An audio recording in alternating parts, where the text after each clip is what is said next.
Okay, about to run an experiment here. I have camped in a bivvy and tarp a lot. One thing I have not been able to do is actually go out in the rain in one. I mean, a little bit of light stuff, but never a lot. It's been raining and it's supposed to rain more. So for Independence Day, I'm going to set my stuff up and camp in the rain tonight in my backyard with my boys for fun. But a couple of thoughts before then. So I've only used a light fighter one time. It's good gear, works very well. But thinking through everything, one of the things I'm always trying to do is figure out how to get my ruck lighter. And a light fighter, if you've got all the components in it, is somewhere in the vicinity of 6 pounds. So now I will show y'all what I use, and it runs at about 4 pounds.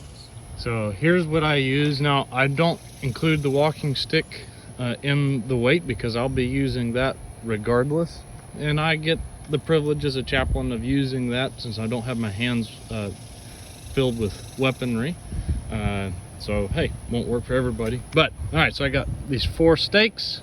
Light fighter comes with 6, so you're already off to a good start.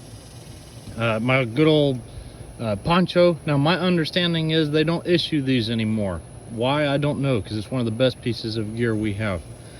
I went out and got a mosquito net because that's another issue I have not been forced to deal with. I've again camped several times with this stuff, but never had huge issues with skeeters. But now in my backyard, we got a pool of water over there and a pool of water over there, and skeeters are everywhere. So if it doesn't rain, I'll have skeeters, and if I don't have skeeters, I'll have rain. Either way, I get to test this stuff out.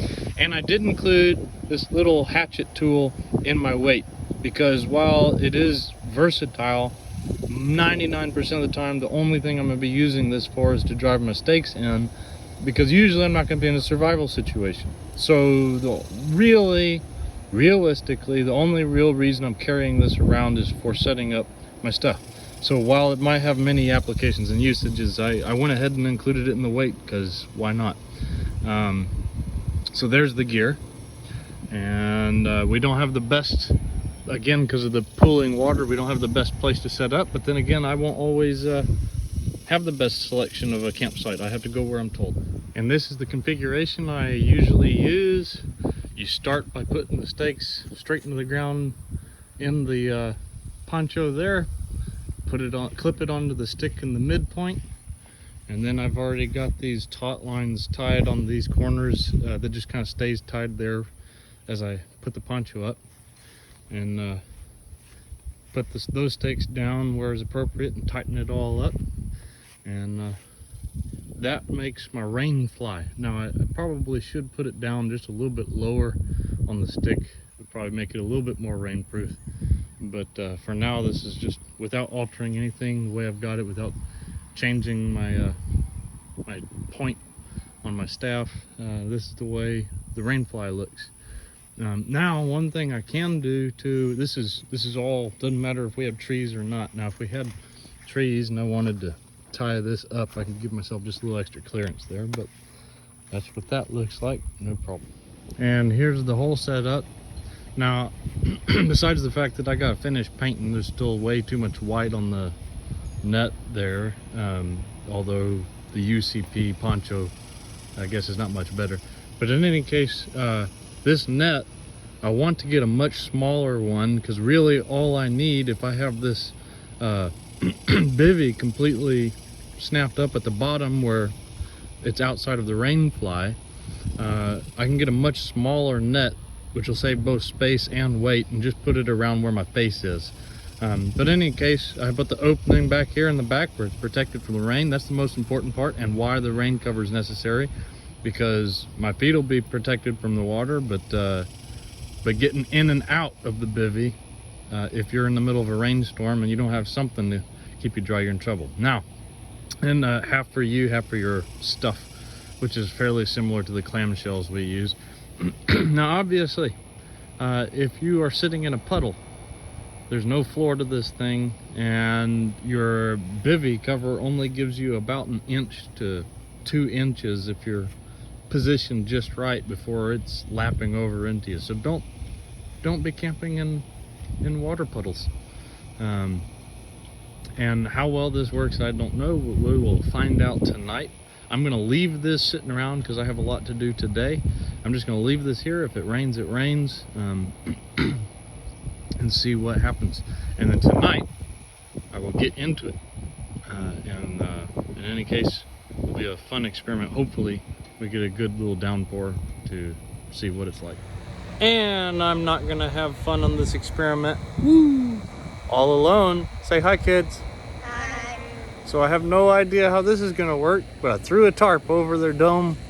It's gonna be right next to where I am, facing each other. And we're gonna see if they get wet too. Because if Daddy's gonna have fun with an experiment, so are they. Yay!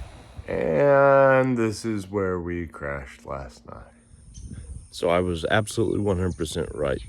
It was either gonna rain or there was gonna be a ton of skeeters. Hey, Abram.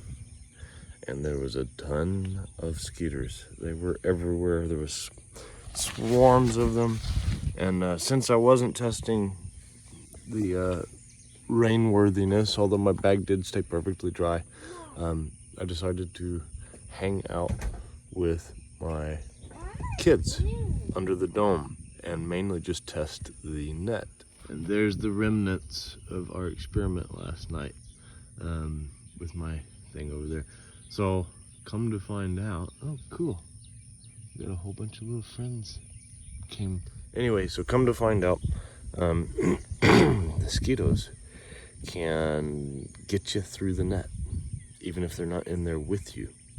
So we had this horrible problem where they were swarming my face. So I pushed the net away with my hands, my arms, and they all jumped and attacked my arms like en masse.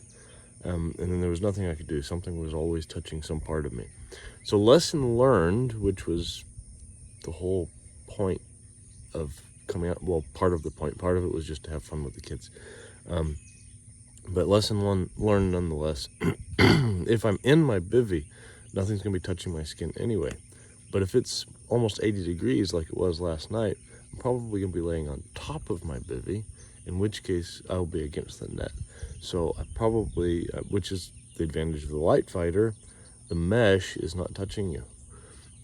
So if I want to be just as comfy in my getup as the light fighter, I'm gonna have to figure out how to use this net and have some space, some standoff distance, as it were. So anyhow, that's the whole adventure, such as it was.